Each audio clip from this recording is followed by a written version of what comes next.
Hello, everyone. This is Abraham, letting you know that Why We Do What We Do is supported in part by the Disseminating Behavior Analysis Special Interest Group.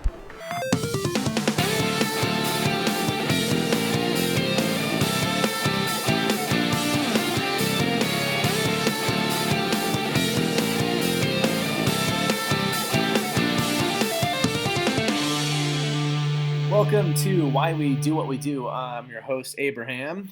And I am your co-host, Rhino. And we're here to talk about a bunch of psychology stuff. Yeah. So specifically, what we're going to tackle today is called electroshock therapy. And so I'm going to go a little bit of history of this, talk about what it entails and all that sort of thing. So I think, did you pick this topic, I believe?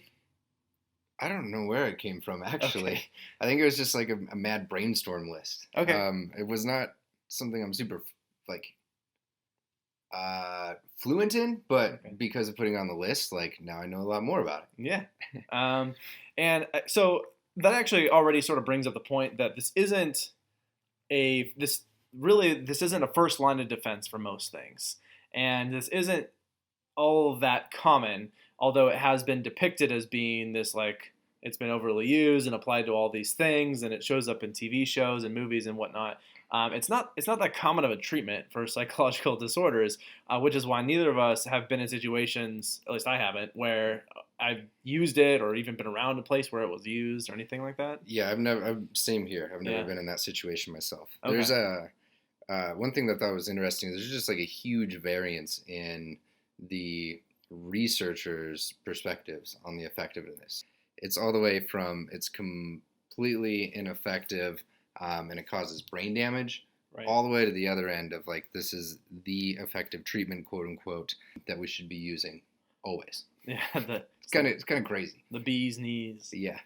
Yeah. So let's get into the history of this a little bit. Apparently, I actually didn't know this, but apparently, the use of inducing seizures for a medical treatment has been around for centuries.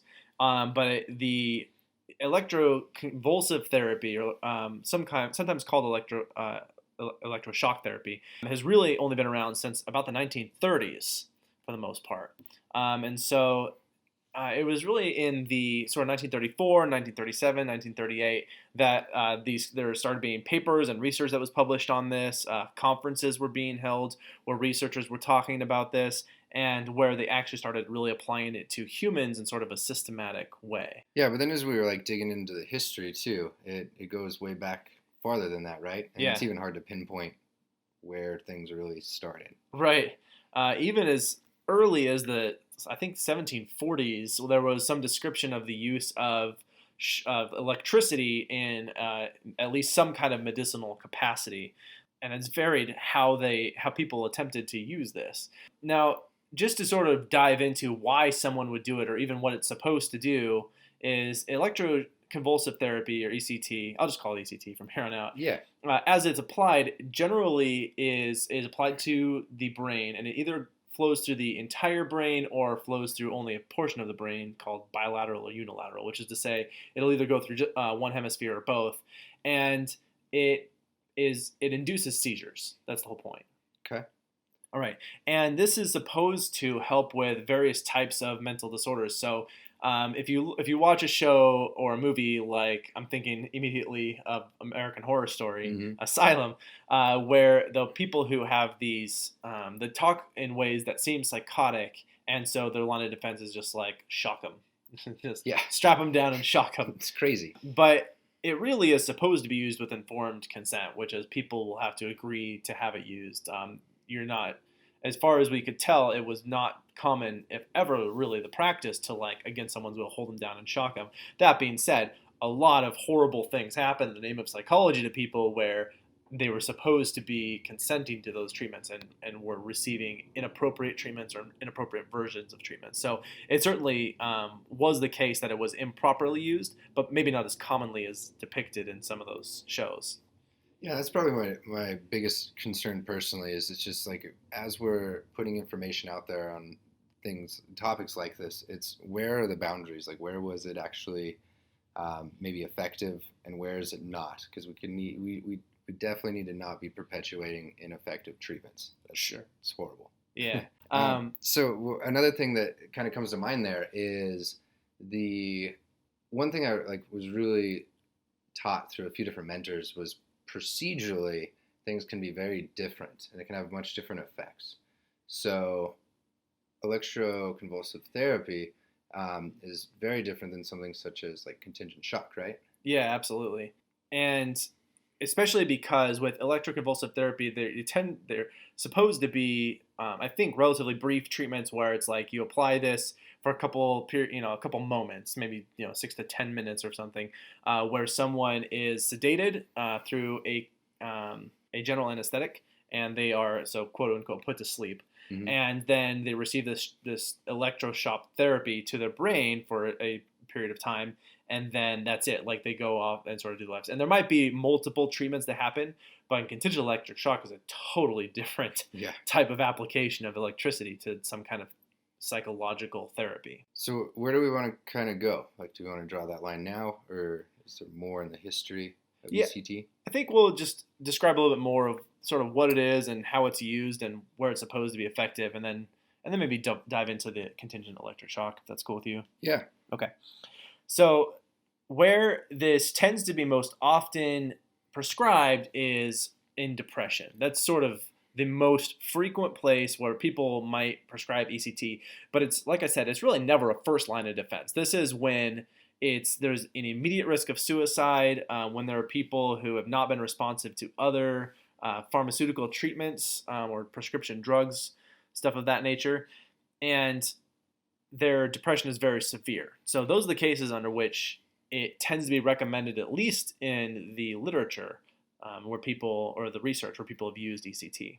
Yeah, and to kind of paint a picture, the technical word I believe they use is catatonia, right? Yeah, that's exactly right. Yeah, so essentially the person is no longer engaging in any of the daily functions that they really need to be doing to be able to kind of care for themselves and be safe in the world and such, right? Yeah. So precisely. Eating is severely impacted. Yeah. Getting up, going to work, all those sort of things are so impacted, and nothing else is working. Right. No other psychological treatments. That's when this sort of stuff's considered, right?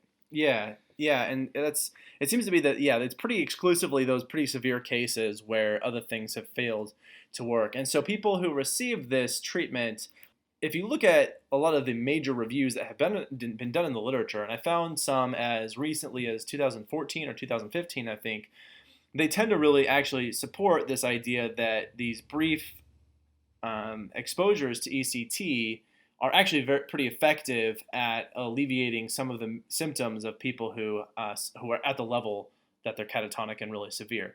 That being said, it's not 100%. Not everyone's going to respond to this, and it's at least some of the numbers I saw were at least 50% of people who do receive it will have a full relapse back to their catatonic state within 12 months. So the longevity of it isn't great either. Yeah. There are other side effects that have been reported. One of the most common one is sort of just memory loss and confusion, especially the time immediately following the therapy itself. So people might come out of their, sessions where they're getting shocked, and they have difficulty remembering things that were immediately prior to that, or even forming new memories for a while, and also might struggle with just being seeming disoriented for a short period of time. Yeah, so I guess one thing we haven't really highlighted is what some of the other treatments necessarily might have been that they tried before then, right? Oh, yeah, great point. So those are also outside of my I guess not completely outside of my world. Yeah. There's definitely behavior analytic approaches towards working with people in the mental health field, right? Sure. But me personally, I haven't had a lot of experience at all working with those sort of populations. What else is out there though? Before we get in these ECTs? Well, most people, their first line of defense is going to be one or two things or those things combined. And that's either going to be antidepressants or some other psychotherapeutic drug. Like mood stabilizers. Exactly right. Lithium is common. Or the other one might be a general sort of talk therapy where you sort of meet one-on-one with a psychologist or psychiatrist who will work on what they might call a cognitive therapy model, which is a lot of tell me why you're sad. Yeah. And I'm oversimplifying it. That's obviously not how those sessions go.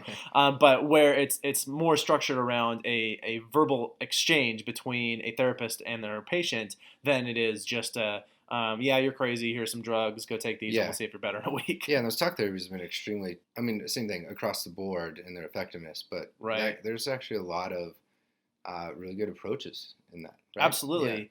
Yeah. There's several different types of talk therapies that have shown to be very effective in dealing with depression. And I think one of the most well-known types is called cognitive behavior therapy, or Yeah. CBT. Are you familiar with some of the way that CBT works? Yeah, somewhat. We should probably paint a picture. Yeah. Let's do that. Okay. Yeah?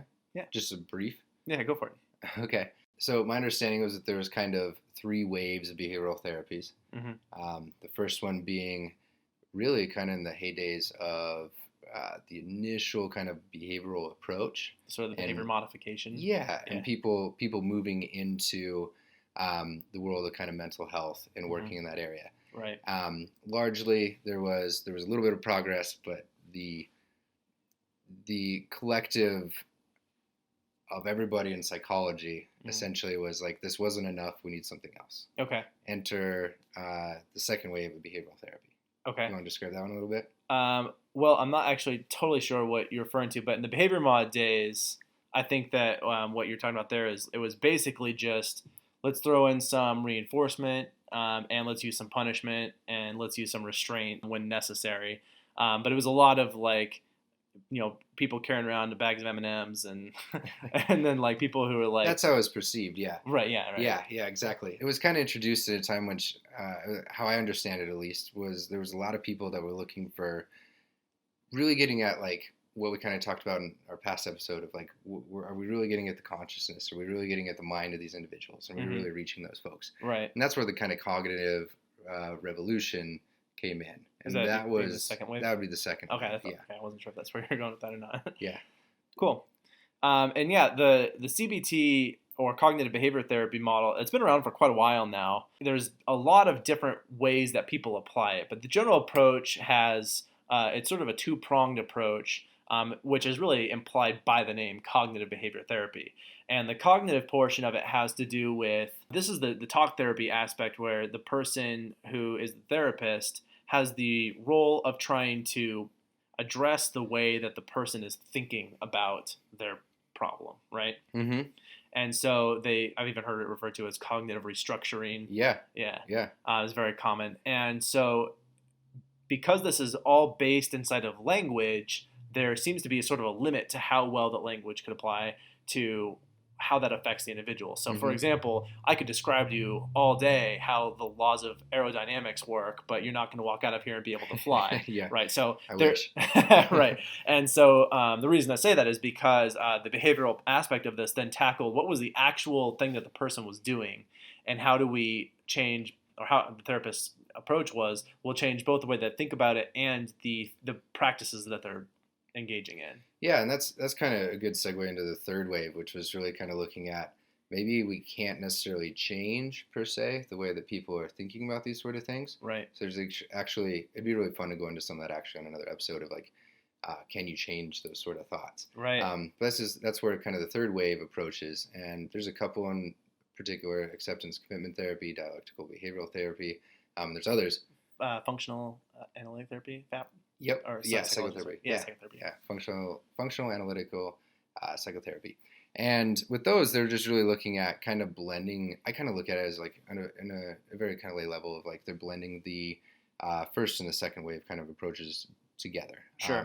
They're kind of saying like we need to go in there, we need to be constructive and help the person kind of rebuild in some sort of way, but we can't necessarily rebuild thoughts in the way that people are thinking. We need to kind of approach it more of this kind of nurturing and very, I don't know, kind of like therapeutic, like understanding therapeutic process. So enter some of the mindfulness and those sort of ideas. Yeah. So yeah, that's I wanted to maybe just briefly hit those three areas and just kind of mention like there's those things, and that's 100 years of history that we just covered in like what, six minutes. Yeah, we'll probably dive into each of those topics I think in their own episode at some point. Yeah, you could have one you could talk for forever about those things. Yeah. But those are the things that have been tried and tried and tried before any of this is actually considered at any point nowadays, right? Yeah. Like But at before all. ECT is what you mean Yeah. is considered. Yeah, it's usually when there's a pretty immediate need for some kind of change that needs to happen right away. And we couldn't risk this person harming themselves or just dying from lack of Yeah. activity Yeah. before. Everything else is impacted in life. Like Yeah, everything. exactly. They're at the level of extreme impairment for the most part. So, like I said, looking at the research that people have done really shows that for those people, this tends to be an at least immediate turnaround for the majority of them. Hmm. But a lot of times, not everyone responds to this. And so there have been people who have sort of recommended combining ECT with different types of drugs that people might already be prescribing. And they found out pretty quickly that you do not combine them with some of them. And one Hmm. of those is lithium.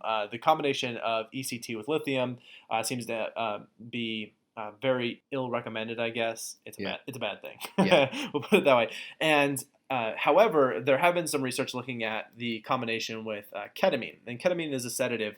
With ketamine, they actually found that the combination with electroshock or ECT is that there is a prolonged period of confusion Hmm. than there would be with just normal ECT. And so, at least the review that I read suggested that this might not be any more effective than ECT alone and might actually be not necessarily harmful, but less effective than Okay. ECT alone. And so, another couple things just to touch on this, because I think I'd really like to transition to talking about how many people maybe think of ECT or electrotherapy is the use of shocking someone for like punishment, and we'll get Hmm. to that. So just really quickly, a couple other things.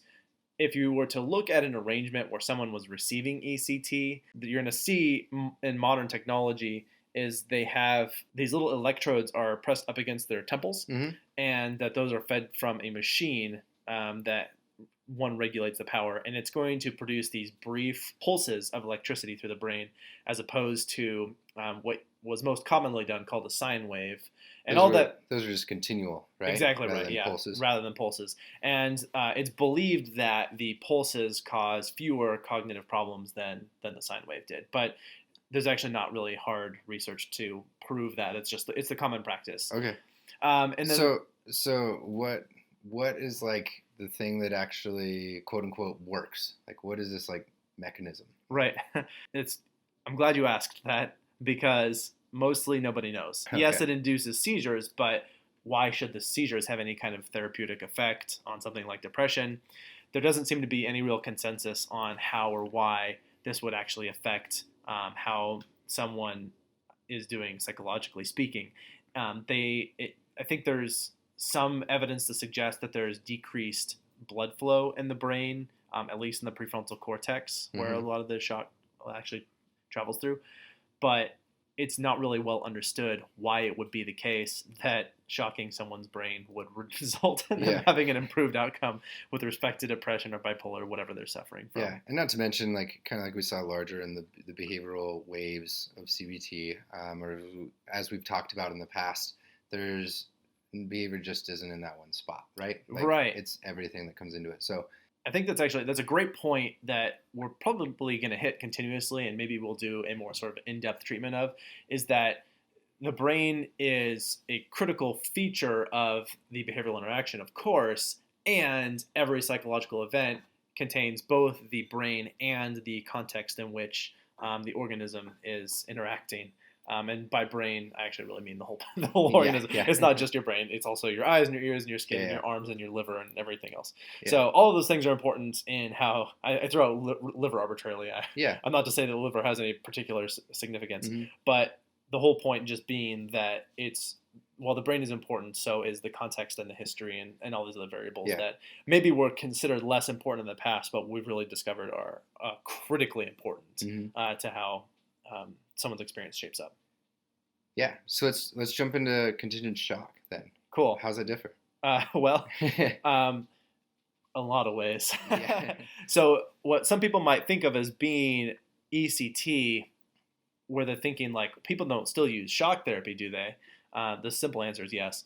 And it's not used as like you're talking like a psychotic person. We're gonna just shock you until you are in a a coma basically.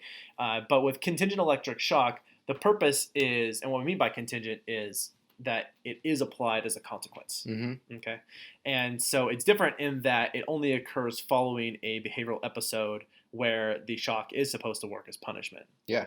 Yeah. A good way I kind of think of contingent means like if and only if.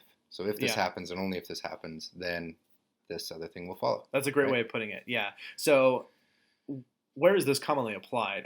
You've been shocked with contingent electric shock just to like test it, right? That was Mark, actually, my friend. Okay. That was not me. Okay. But I mean, like, have I inadvertently experienced things like that, like Sure. working on the house and stuff like that, or when I was little? Yeah, but like not in the the sense of that. That was actually a couple colleagues of mine that actually tried that out. Okay. But you're familiar with like how it's used. Yes, yeah, for sure. Okay. So describe one of those settings where what might it look like for someone who is receiving contingent electric shock for Yeah. a behavior problem? So it's kind of similar to the CCT in the sense that like it's a last line result when things are really not going well and there's some severe behavioral difficulties going on in someone's life. Um, so some things that kind of come to mind that I've read about before is one of them that really I guess struck me was I found a video one night when I was looking around at contingent shock because I remember thinking like, wow, that's insane that someone would be actually doing that. Right. Questions pop up like, what's the voltage? How often? Like, how often are they kind of contacting this stuff throughout their day, their week? Is it impacting them otherwise where Yeah, it the like side lingers, effects. yeah, and they Like, maybe experience new psychological yeah, problems? is there stress and all that stuff around there? Sure. And we can talk about those sort of things maybe a little bit more, extent to which we kind of measure, like, watch for those sort of things. We as in, like, psychologists, sorry, not that I use it. Right. But when I was watching this video, it was very graphic and detailed. And I remember the person that they were applying it to had completely chewed off all of their lips. Yikes. And it's not all of everything was exposed. Like you Yeah. could see the jawline up top and below. And there was bruises and just all over this person and bumps. And basically, it was a residential treatment facility, and everything that they tried was just not working. Yeah. And at that point is when they considered, with that specific case, actually applying it. And for me, I was just kind of like, whoa, like it painted this horrific picture, brings a lot of emotions up, but also Sure. the conditions under which you would even consider something like this. Right. You know? Yeah. So those are the things that I don't think are, as I find materials on it online, like it's actually hard. I cannot go back and find that same video from that same source. They actually pulled it down off the internet, which is for reason, there's political reasons and things like that, like why an organization might not keep that up. But it also, it's hard to kind of point people into like real evidence or cases at least as to why you might even consider something like that.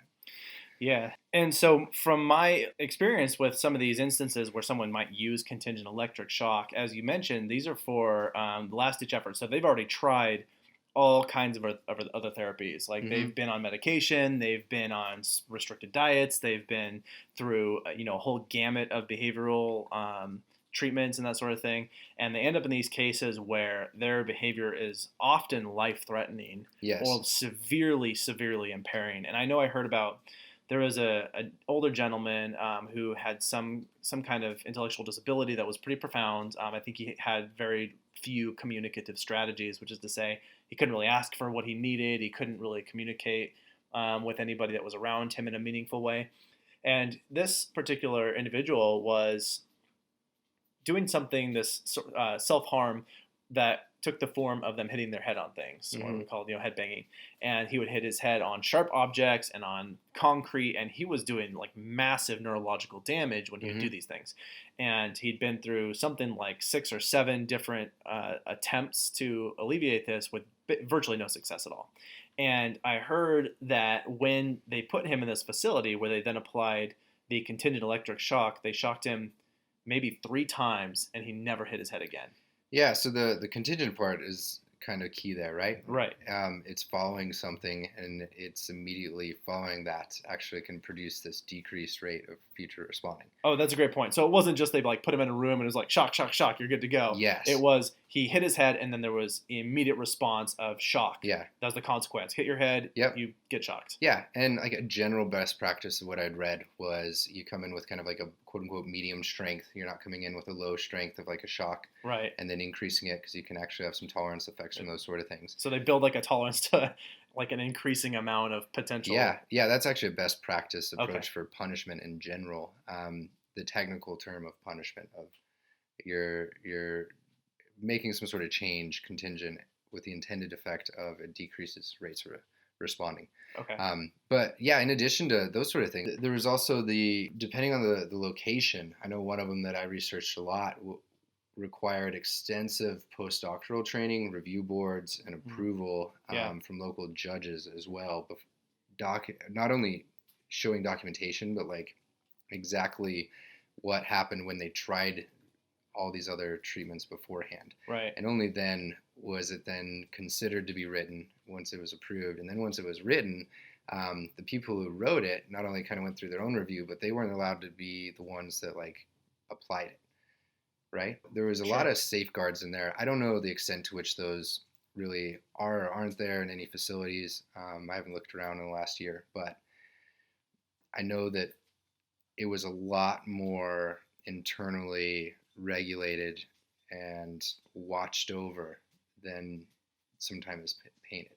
Now, what's the potential for sort of harm here? And going back to this particular individual, that it may have saved his life, but are there people for whom they received continued electric shock and that really wasn't inappropriate, do you think? Yeah, I mean, I'm sure, right? Sure. In the history of psychology. Yeah, that's fair.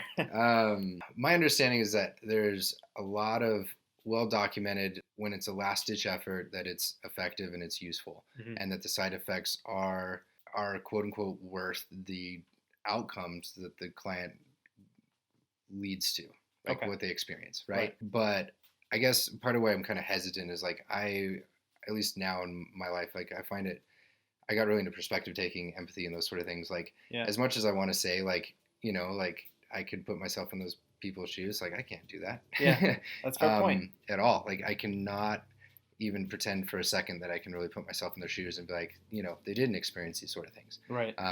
There has been reports of, in the media just in the last like 10 years of people who have received that even minimal amount of times, and then later on, even though they experience those sort of outcomes of living a more fulfilled life and whatever it was, that they still remember those sort of things and they kind of haunt them.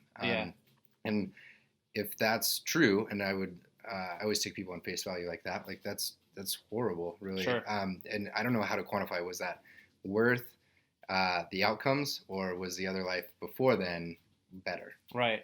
And that actually sort of gets into what we talked about with the ECT requires informed consent. Most of the people who end up being in a situation where they might experience shock, they are not they don't have the capacity to give informed consent. That decision is made for them by their caregivers, by the people who are sort of the relevant stakeholders for them.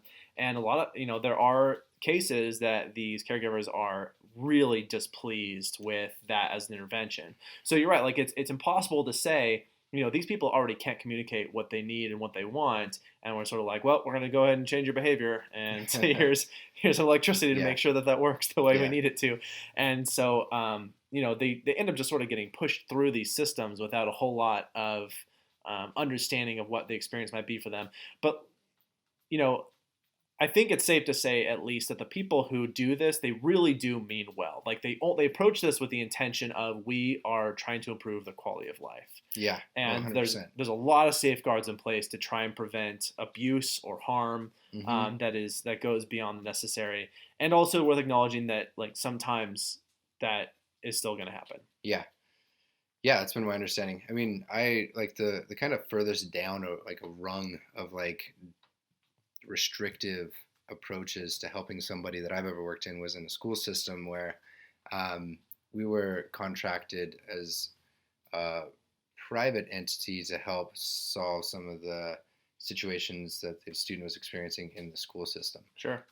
And there was essentially about 14 things that would happen in which you'd kind of drop down into more and more restrictive So environments before you 14 like interventions, like or levels of kind of intervention. levels of intervention. Okay. Imagine like a student in the classroom within a student in the classroom that's kind of checking in with a teacher once a week. Like, Okay. you know what I mean? Progressing all the way down into like you're in your own separate day school, and then you're Right. no longer in your own separate day school, but you're in a separate day school, and you're not allowed to leave, and you have a one-on-one therapist with you all the time. Sounds like fun. And when it came down to that, we would have 20 there was 22 to 25 people in the largest like team meeting that I ever went to.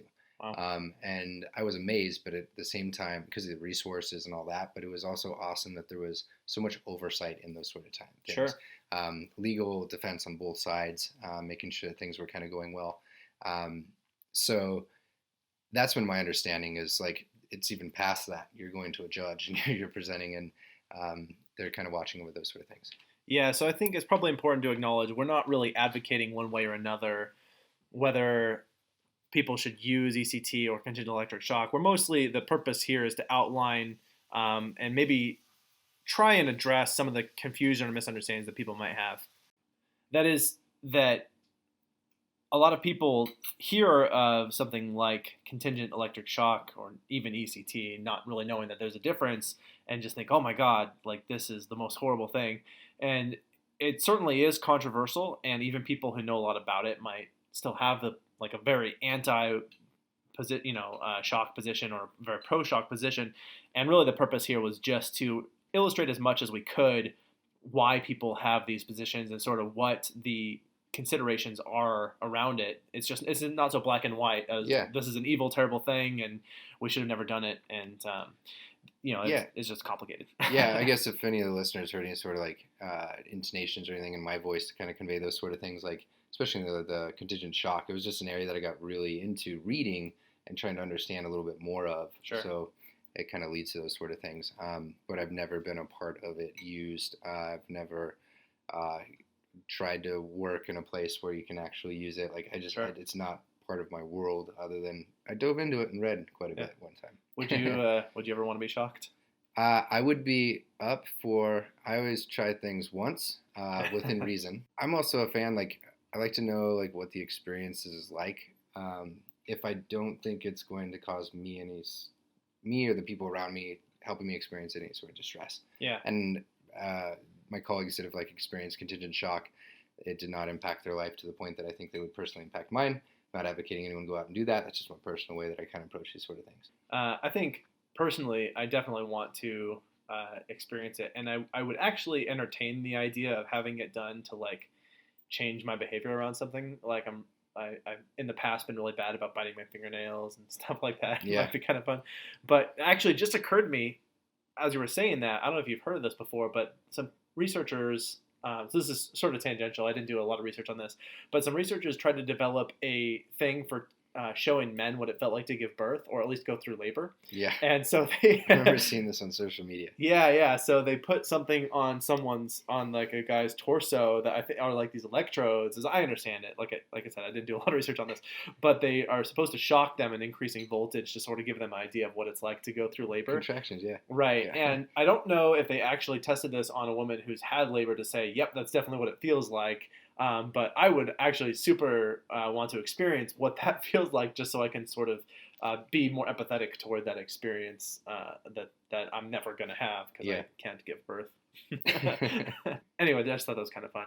So I guess to wrap this up, we wanted to mention the tools that they use to do these this contingent electric shock. Obviously, Mhm. they have names.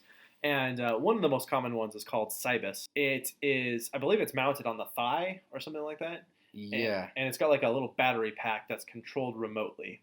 And so what happens is someone, almost like a shock collar for a dog, which actually we didn't even think about talking about shock collars. That's actually No, we didn't. their own form of contingent electric shock, but used on animals. We'll say that for another time, because I think there's a whole thing to do on animal training that we can talk about. Yeah. How it's related to animal psychology. Yeah, and kind of paint the picture between the two, how they're different, Yeah, that's true. Yeah. the human world and the animal world.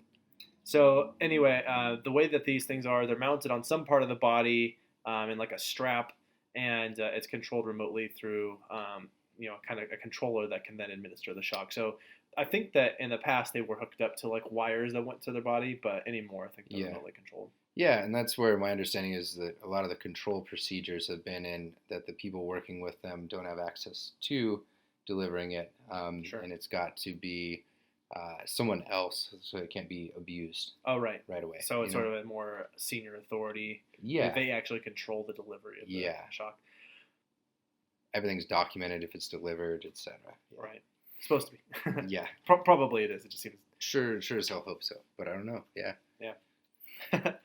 All right. I think that's everything we wanted to talk about. I think that's good. Cool. So we covered ECT and so a little bit of history of that and what that consists of, and then how that differs from what someone might think of as shock therapy, where they're thinking of contingent electric shock. Mm-hmm. And I think that's pretty much it. So if you're curious about any more of those things, certainly go look that up. And maybe we'll discover something we'll revisit this again in the future, or go in depth with another element of it. Yeah, and we can definitely share some resources. Some of the resources we jumped into with this episode as well. Yeah, absolutely. Kind of chase down. We'll do that. There's a few articles that I read. Same here. Yeah, some things we can post on that. So, all right. Well, thank you for listening.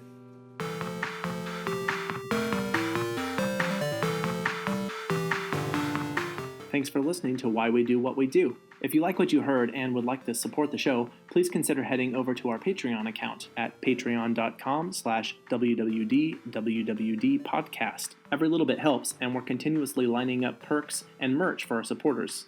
Contact us on any social media platform at WWDWWD podcast, or email us at info@wwdwwdpodcast.com. You can learn more about this episode and other episodes by going to www.wwdpodcast.com. There you will find links and detailed and shareable show notes. This episode of Why We Do What We Do was written and produced by Ryan O. and Abraham, artwork and logo design by Andrew Pollock at nogdesigns.com, video and production assistance from Tyler Bessier, and music courtesy of Justin Greenhouse.